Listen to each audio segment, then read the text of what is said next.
Hey everyone, welcome to July 2022 and welcome to my tiny apartment. Thank you for watching this video. Thank you for being here.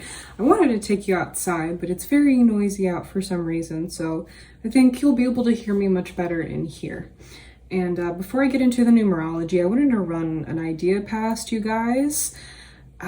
This is something that is kind of difficult for me to talk about, but I do need to try. And that is talking about this book that I'm writing called Metanoia. And for those of you who have been here for a long time, this is old news. Like, you already know what I'm talking about. And for those of you who are new and don't know, I am writing a book called Metanoia, hence the name of the channel. You would be interested in it because it is involved with numerology. I used numerology to help develop the character states, although there is a lot more going on in it. It's very much also rooted in consciousness, which is what I call like my platform is, as in like it's a platform on consciousness, not just numerology. So it's of interest to you guys. A lot of you have expressed to me that you would be interested in reading Metanoia. And I have admittedly been in survival mode my adult life, which is when I've been writing Metanoia. And I have, as a result, not been able to actually give the amount of time that is necessary to complete this monumental task that I set out to do. So if I'm to do that, I need your help. I need your help. And the way in which I think that I am considering moving forward, but really need your feedback first, is I'm considering publishing Metanoia as I go along through Substack. That would be a either monthly or weekly newsletter of sorts through like email, and I would be basically publishing, drip feeding that content to you guys. I would try to figure out if it's possible how to make like the first section free so that you guys could, you know, get a little taste of it, see if that's like something that you'd actually be interested in reading. And I'm telling you this because I need to know if that's something that you'd be interested in doing, and helping me through a monthly subscription service in which I'm sharing with you as I go along. And I don't know if you can tell, but this terrifies me. It terrifies me for a lot of reasons, and one of the reasons being that I can't really control what you get, and that's what I'd want. So I'd prefer to like give you this package, you know. It's like, instead of giving you like a meal with like just a side at a time or just an ingredient at a time, I'd rather just like give you the whole package. But at the same time, I go back and forth because so many of you have communicated to me that you would be interested in reading it even if it was not finished, and so I'm at this place where I'm trying to hold myself accountable, and this would be a way to do that. It would be a very unique way to develop a relationship with my readers, and it would be potentially the only way that this gets published, is if I'm actually getting paid to create content for you guys as I'm doing it. The way that, you know, writers work with like traditional publishing, you know, they're already getting passive income from what they've previously written, and perhaps, you know, the people that they work for know they're going to make money off the next book, so they get paid to write, you know. So this is a way to do that. I am curious about trying this, but I need to know what you guys think. I need to know if there's any of you out there who would be interested in doing that. And I'm very skeptical because, you know, not a lot of you watch these videos. Most of you are just here for like the life path number videos, and you know, that's great. I'm a consumer of free content as well, but a lot of us are trying to, like, you know, survive and pay rent. And I'm being very honest when I say that this could potentially just be the only way that Metanoia actually is made. So I don't ask for help a lot, but this is what, I gotta do this, I think. I just need to test the water, see what you guys think. Please let me know in the comments if you'd be interested in this, subscription like that.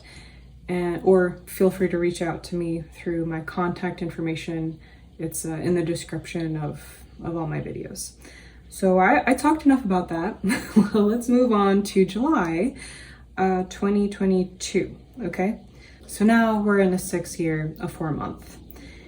And the number 4, as many of you already know, is very much associated with pragmatism, being practical. It's effort, it's hard work, it's making plans, it's taking care of business, it's studious too. And the 4 also can do a lot with the home, typically with the physical features of the home, think like the plans and the foundation of a home, a cornerstone, so to speak. Whereas 6 is the year that we're in, more like how home feels. So it's an interesting combination. And I think that the thing that I want to talk about first when I see this combination is potentially a need for structure, or perhaps even already having a structure and having that be kind of oppressive, having to figure out how to heal that, how to deal with that, or a complete lack of structure. It can go either way. It comes at an interesting time because summer is typically very social, and we already had a taste in that in June. Please watch my June 2022 forecast video if you haven't already. But it comes at an interesting time because July is often, like summer plans, like pool parties. But instead, I think this is an opportunity to basically clean up what we have neglected, if anything, and set plans and nurture those plans. And I have a lot of advice for this month, but I just want to set the stage first. Reflecting on where we've been, where we are now that we've turned this corner, right, for the 6th year, I think we have a lot of emotional upheaval that can finally be addressed perhaps in July, so that we're ready for change in August, because August is going to be a number 5, and if we are going to have a lot of busyness or a lot of change, it's going to be then. So we need to be kind of prepared for that. I think first we need to put our ducks in a row and deliberate on what's in front of us now. So it's possible that this month will be a self-improvement month as a result. And I got so much to say, but I think that the main challenge for all of us for July is going to be having patience. There's a lot going on right now in the world. I'm tired. We're all tired. Okay, this is we all got this bleeding heart thing going on, I think, where a lot of shit has happened to us. We don't have things figured out, and there's just blow after blow continuously, and change never happens in the way that it seems like it's supposed to, right? It seems that it's supposed to. So I think the main challenge for July is going to be patience. Some advice I have is slow and steady wins the race. How home feels emotionally should be a focus, making your home beautiful.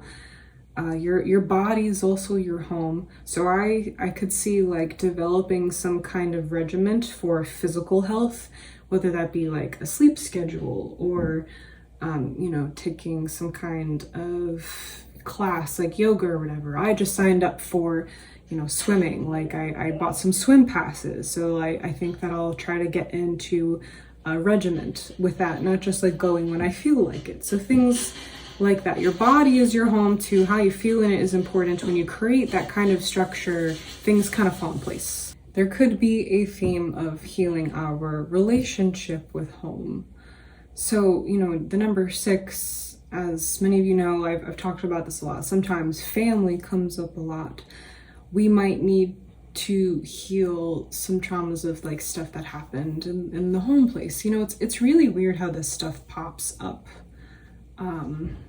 for all of us. And if you want to know, I say this over and over again, and I'm sorry, but I have to, but if you want to know like specifically what is happening to you at this time, sign up for my Patreon service. I do monthly personal readings there. And I just want to mention real quick that I'm extremely distracted by the sky because there's like a flock of like pelicans or something just flying around this piece of the sky. And I'm pretty far away from the ocean. I mean, I'm close, but also it's not exactly across the street. So I'm not sure what's happening there. Just bear with me. But I don't know, maybe someone look up symbolism for pelicans. Maybe that is that's relevant to this reading right now. Kind of curious now. But yeah, a need for structure, healing our relationship with the home. And I wrote down here that like the challenge is like patience, and I feel like there's this feeling of hurry up and wait. So you know, it's very much we've already done so much, and now it's just a matter of waiting. I think that if you can, look at either plans that you've already made or try to make plans, and then very softly with kindness try to nurture those plans. Does that make any sense? I'm trying to think of a specific example here, but it's a little tricky. I think, for example, like if you've been going through it and you've been having a hard time, there's probably a lot of stuff that's been put on the back burner, and then just slowly open that up. And I know it hurts. It hurts to look at all the things that you've been neglecting. It hurts to be reminded, for example, that like you have this passion that you never really focus on, like writing a book. Slowly and steadily look at this like obstacle that you probably have and nurture your way through that obstacle. Develop a game plan and bravely and softly move right through it. I think that is some good advice for all of us at this time, potentially at another time for some of you. I think that's just good advice. I think that as we're walking this path of the theme of harmonization, the only thing that you really encounter is everything that has disharmony, because without looking at that, you'll never experience, we will as a collective never experience what it's like to be out of dissonance and into a place of some kind of peace. We're not gonna like solve all our problems this year because we can't. That's not how it works. The goal is really to come to some kind of resolution. This can't happen unless we eventually kind of unpack all of this stuff that we're carrying around. And I believe that the theme for last month was giving yourself a break, because the 3 is a very lighthearted energy. I tried to do that. It was definitely a very typical 3 month in which I like met a lot of new people and started making plans with them. So if you were able to like be a little gentle with yourself then and enjoy something, I think hopefully by the time July comes, sometime in July, you're able to look at that very difficult stuff and finally address it. I'm sorry that's not so much fun, but this is how this works. It's always a period of either rest or reflection or, you know, whatever, and then followed by, okay, now that I did that, I can do this kind of work. You know, it goes back and forth. I do think that just to like talk about finances for a bit, just because that's a common theme for all of us right now. I think this is a good time to try and save money. Like, guys, I know that it's summer and we want to finally do stuff, and definitely don't deprive yourself, you know, don't necessarily cancel plans or say no to plans, etc. But just maybe be a little bit more mindful about, you know, like travel expenses or, you know, just doing things that's going to nurture your immediate environment perhaps a little bit more this month. I think that will have a good payoff, and it will set us up for August, in which there needs to be a lot of moving and shaking, and we might have to spend more money because of it potentially. That's not really like a fun thing to talk about, but it's relevant, so I wanted to mention it. Yeah, so that's the gist of this month, guys. It's just nurture your plans. Be not afraid to approach obstacles and finally address things that need to be taken care of. Think about what can be addressed in your home. Heal home things. Heal your relationship with your home. Get in your bodies again, and yeah, it's all gonna work out. It's all gonna be okay. I know that things are scary right now, but it's all gonna be okay. All right, so we are together in this experience. We are not, you know, alone, as much as it feels like that. So it's gonna be okay. Thank you so much again for watching this video. I will see you all very soon for either the monthly, or perhaps, depending on the kind of feedback that I get from you guys on you know, publishing Metanoia, maybe I'll make another video talking more about it and going into the details of that story. I don't know. Just a thought. We'll see. Everything is subject to change. So take care of yourself, and I'll see you all soon. Bye.